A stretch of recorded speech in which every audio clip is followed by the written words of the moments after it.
Hello, thanks for tuning in. It's Stuart here, record collector, classical record collector specifically. So I've been out and I've not had a bad time buying records.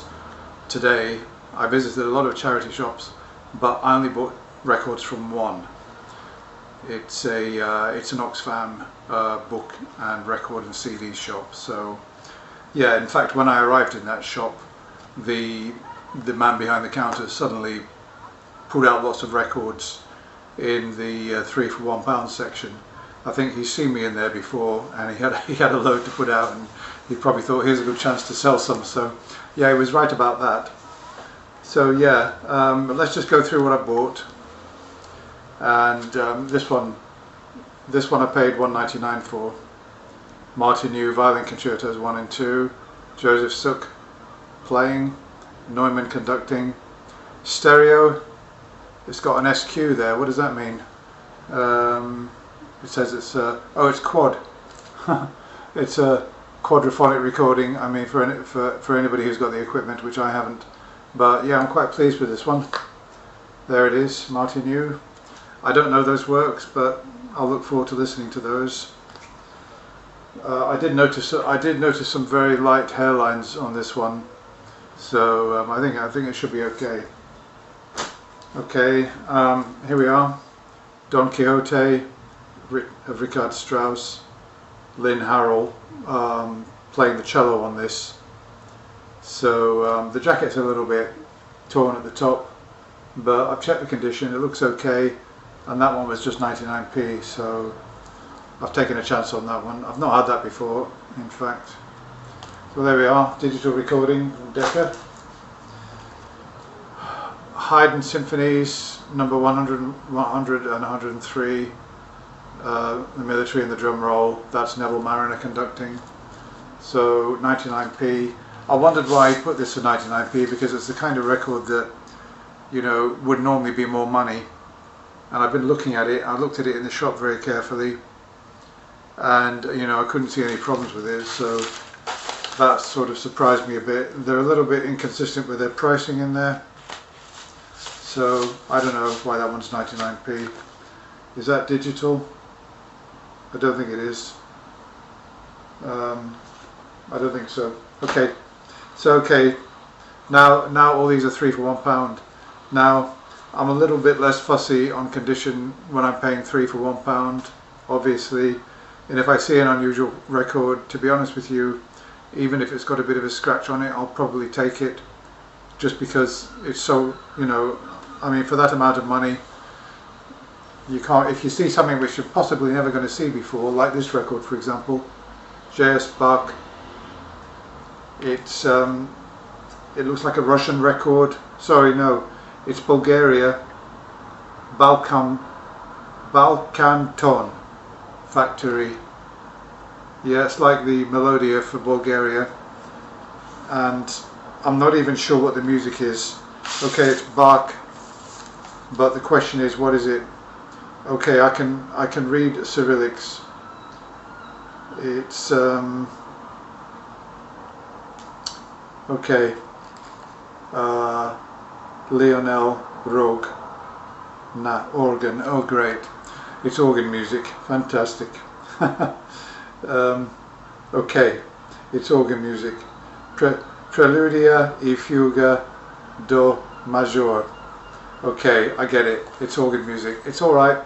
I mean, I'm still pleased with it. And of course, the clue is also in the picture on the front, which shows an organ. But you know, I'd have bought that. I wasn't really paying much attention when I bought this. I just grabbed it because it looked interesting. So yeah, happy with that one. Here's one again that I grabbed. I mean, for such a small amount of money, Carlos Seixas, 9 sonatas, clavichord. I mean, I'm not familiar with that composer, but for that amount of money, why not? Why not? So it's an EMI, and I think that it's, where is that made? Portugal. Aha! I've never had a Portuguese EMI before, so I mean, look, that was sort of worth getting just for that. this is one of the things I like about record collecting, as opposed to streaming, that you discover a lot of music that you probably never would have discovered otherwise. I know you could argue that with the way that streaming services offer you sort of new things all the time, but still, when I streamed, I didn't really find that it did me much good. But I find that I discover a lot of new music by sort of going around and buying things like this. So there we are. Actually, it's got a label here. Sorry, just here. It says Discoteca, and there's an address on it. Funchal. Wait a minute. Funchal. That's Madeira, isn't it? This record, was this record possibly sold in Madeira? It looks like it probably was. Wow. Okay. Alright, fine. This one I know has got a bit of a scratch on it because I saw it before, but I saw it when it was selling for about £3 or £4 and I left it. It's now in the 3 for 1 section. It's Alan Loveday playing Bach, Concerto and Partita. Okay, I left it for £4, but I'll have it for 33 1/3 pence. Definitely.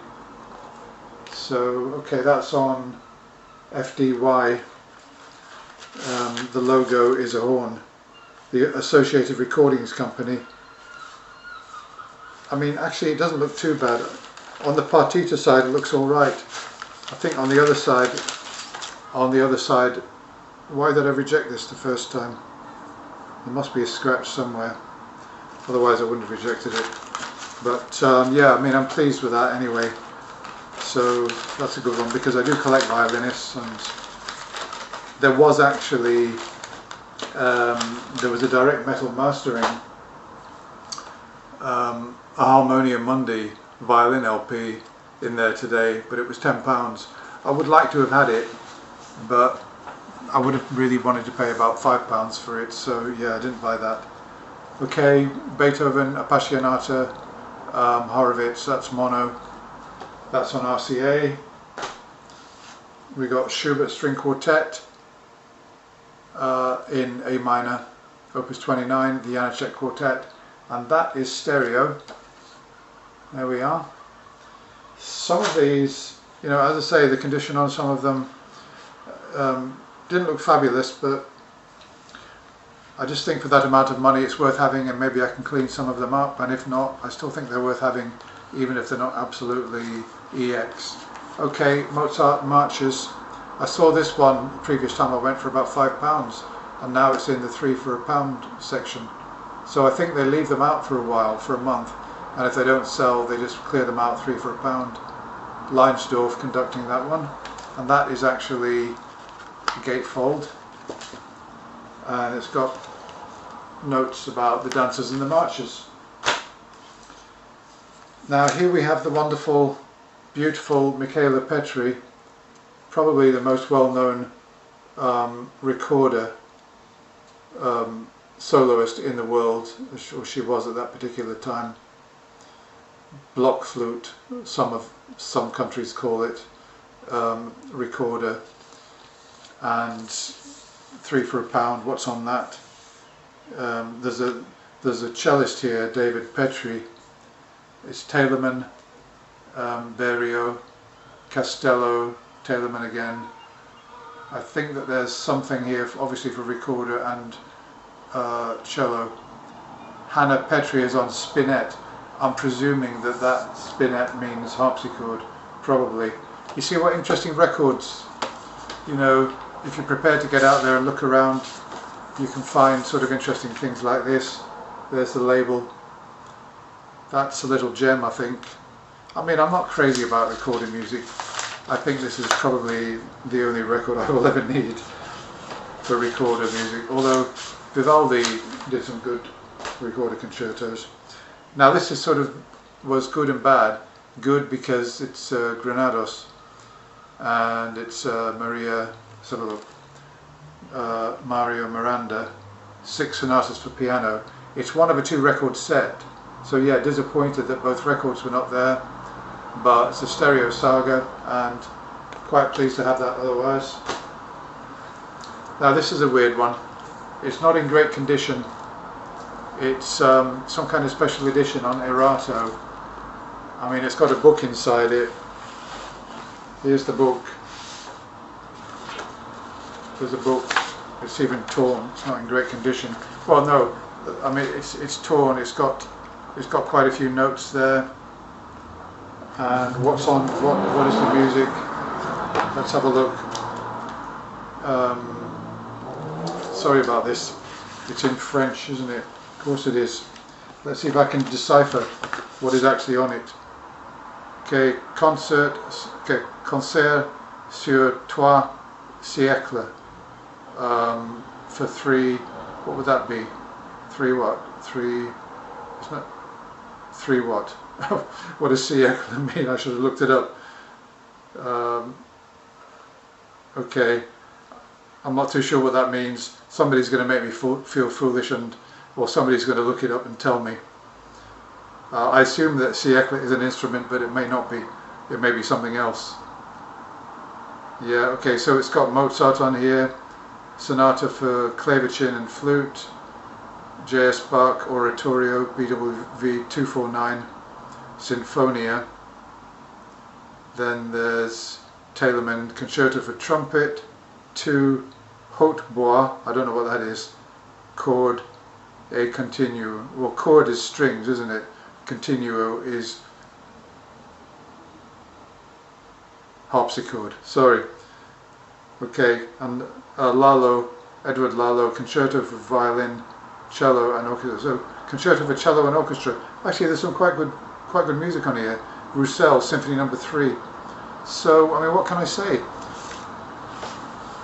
I'm glad to have this one as well. So yeah, that's quite a sort of special thing in a way, isn't it? It looks to me like Erato have sort of put that together as a promotion. Okay, it's torn at the back, but I can maybe repair that. Okay, Schubert Octet, Music Group of London. That's on ASV. I think that's probably digital, or is it? No, 1980. It's not digital. I'm not sure why that one is 3 for £1. I'm not sure why. The record shop, James Kerr, and that was selling £5.49, I presume in 1980-81. Yeah, because I remember LPs in those days used to cost about £5. Yeah, so that's good. Yeah, Schubert Octet, beautiful work that is. Really pleased with that.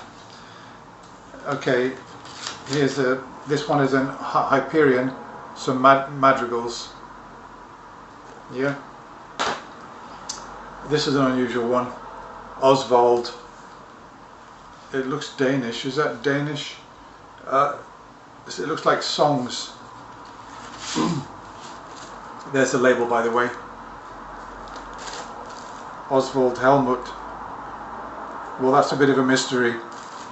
But, you know, I mean, if I saw that sitting next to a Karajan DG, what do you think I'm going to take? I'm going to take that because it looks kind of interesting and I've never seen it before. Okay, we've got Concerto, the fantastic Concerto for 2 pianos, Mozart, with 2 fabulous soloists, Haskell and Ander. That is in stereo. Now there's a mono of that. I think there's a mono of that, an ALP or a 33CX. So it's quite interesting to see it in stereo. And there's also Bach Concerto there. So yeah, concert classics, the Great Purcell short opera, Dido and Aeneas. And then finally, we've got this, Beethoven and Mozart. Sorry, you can't see that very well the way I'm holding it, because the light is kind of reflecting on it. Beethoven and Mozart, piano sonatas, Mozart, the Great Sonata K333, one of Glenn Gould's favourites, and Beethoven Waldstein Sonata. The soloist is Margaret Sandberg. I like collecting these sort of unknown soloists from the 60s and 70s. So, I mean, even though, what's the label? It's a label called Opus. Opus silver label, made in England. Well, that'll be interesting. I wonder what that pressing and wonder what that recording is like. It's obviously a budget issue, but I've never seen that before. Okay, well look, thanks a lot for watching. Look forward to your feedback about the records that I bought today. Bye for now.